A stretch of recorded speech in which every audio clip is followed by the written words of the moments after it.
నమస్తే, welcome to VTV. ఉత్తరప్రదేశ్లోని మేరట్లో జరిగిన ఒక హృదయ విదారక ఘటన దేశవ్యాప్తంగా చర్చనీయాంశంగా మారింది. రోడ్డు ప్రమాదంలో తీవ్రంగా గాయపడి రక్తమోడుతున్న ఒక బాధితుడికి సరైన సమయంలో వైద్యం అందక ప్రాణాలు కోల్పోయాడు. ఈ దారుణానికి కారణం ఆసుపత్రిలో విధుల్లో ఉన్న ఒక డాక్టర్ నిర్లక్ష్యమే.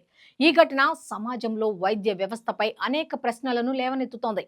వీటీవీ పొలిటికల్ ఈ ఘటనపై సమగ్ర విశ్లేషణ అందిస్తోంది. మేరట్లో జరిగిన రోడ్డు ప్రమాదంలో సునీల్ కుమార్ అనే వ్యక్తి తీవ్రంగా గాయపడి రక్తస్రావంతో లాలా లజపతిరాయ్ మెమోరియల్ ప్రభుత్వ ఆసుపత్రికి తరలించబడ్డాడు.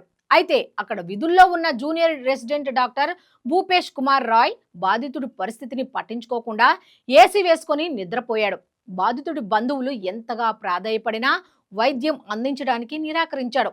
ఇతర వైద్య సిబ్బంది కూడా స్పందించకపోవడంతో సునీల్ కుమార్ గంటల తరబడి స్ట్రెచర్ పైనే ఉండి తీవ్ర రక్తస్రావంతో మరణించాడు. ఈ ఘటనకు సంబంధించిన వీడియో సోషల్ మీడియాలో వైరల్ కావడంతో ఉన్నతాధికారులు స్పందించి డాక్టర్ భూపేష్ కుమార్ రాయ్ ను సస్పెండ్ చేశారు. ఈ ఘటనపై విచారణకు 3 సభ్యుల కమిటీని కూడా ఏర్పాటు చేశారు. వైద్య వృత్తిలో నిర్లక్ష్యం ఎంతటి తీవ్ర పరిణామాలకు దారితీస్తుందో ఈ ఘటన మరోసారి రుజువు చేసింది. బాధ్యతారాహిత్యానికి పరాకాష్ఠగా నిలిచిన ఈ సంఘటనపై వీటీవీ పొలిటికల్ ప్రత్యేక కథనం. మరిన్ని వీడియోస్ కోసం వీటీవీ పొలిటికల్ ను సబ్స్క్రైబ్ చేసుకోండి.